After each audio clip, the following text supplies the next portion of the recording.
আরো বড় নিয়ে ফিরে এলাম বিরতির পর।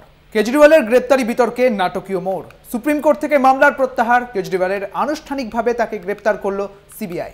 ইডির পর সিবিআই এর হাতে গ্রেপ্তার দিল্লির মুখ্যমন্ত্রী। বিপদ বেড়েই চলেছে দিল্লির মুখ্যমন্ত্রী অরবিন্দ কেজরিওয়ালের। মঙ্গলবারে দিল্লি হাইকোর্টে তার জামিনের আদেশের উপর স্থগিতাদেশ জারির পরই আরেক কেন্দ্রীয় এজেন্সি সিবিআই কেজরিওয়ালকে গ্রেপ্তার করলো। আমাদের সঙ্গে রয়েছেন আমাদের প্রতিনিধি পল্লব চট্টোপাধ্যায় রয়েছেন আমাদের সঙ্গে। পল্লবদা, যেটা জানতে চাইবো যে সুপ্রিম কোর্ট থেকে মামলা প্রত্যাহার, কেজরিওয়ালের আনুষ্ঠানিকভাবে তাকে গ্রেপ্তার করেছে সিবিআই, বিস্তারিত জানবো তোমার থেকে।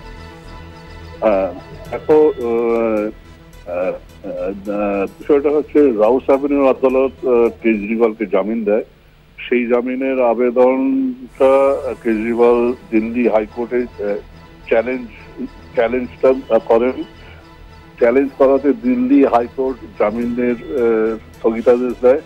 এই স্থগিতাদেশটা চ্যালেঞ্জ করে আবার তিনি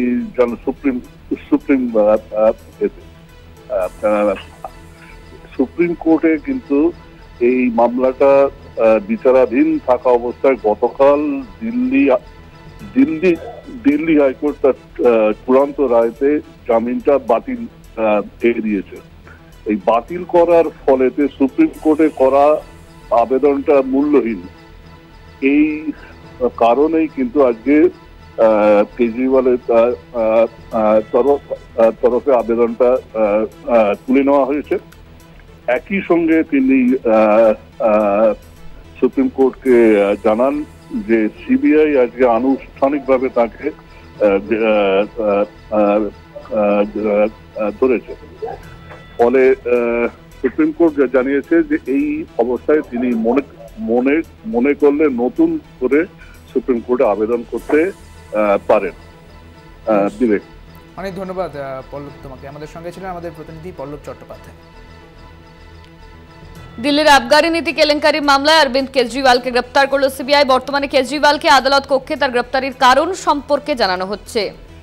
একদমই তাই, কেজরিওয়ালের গ্রেপ্তারি বিতর্কে নাটকীয় মোড়। সুপ্রিম কোর্ট থেকে মামলা প্রত্যাহার, কেজরিওয়ালের আনুষ্ঠানিকভাবে তাকে গ্রেপ্তার করলো সিবিআই। ইডির পর এবার সিবিআই এর হাতে গ্রেপ্তার দিল্লির মুখ্যমন্ত্রী অরবিন্দ কেজরিওয়াল। এদিকে সিবিআই এর গ্রেপ্তারির পর সুপ্রিম কোর্ট থেকে জামিনের আবেদন প্রত্যাহার করার আর্জি জানান কেজরিওয়াল। এই আবহে আগের আর্জি প্রত্যাহার করে নতুন আবেদন করার অনুমতি পান কেজরিওয়াল।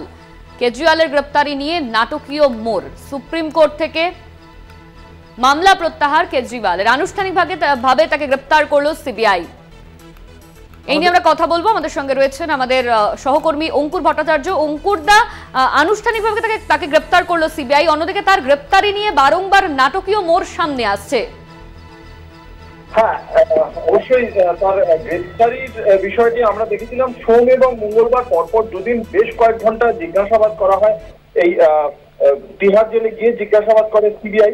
এবং আমরা সকলেই জানি যে আবগারি কেসে তাকে প্রথমে গ্রেপ্তার করা হয়েছিল এবং গত 21শে মার্চ তারপরে মুখ্যমন্ত্রী পদ থেকে যদিও তিনি ইস্তফা দেননি, পরে লোকসভা ভোটের আগে প্রচারের জন্য তাকে অন্তর্বর্তী জামিন দেওয়া হয়। সেই মেয়াদ শেষ হলে তিনি তিহার জেলে ফিরে গিয়েছিলেন।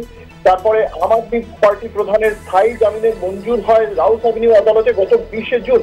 কিন্তু তারপরের দিনই দিল্লি হাইকোর্টের যে অবকাশকালীন বেঞ্চ, সেই অবকাশকালীন বেঞ্চ কিন্তু তার যে জামিনের আবেদন যেটা মঞ্জুর করেছিল রাউস অ্যাভিনিউ আদালত, তা খারিজ করে দেয়।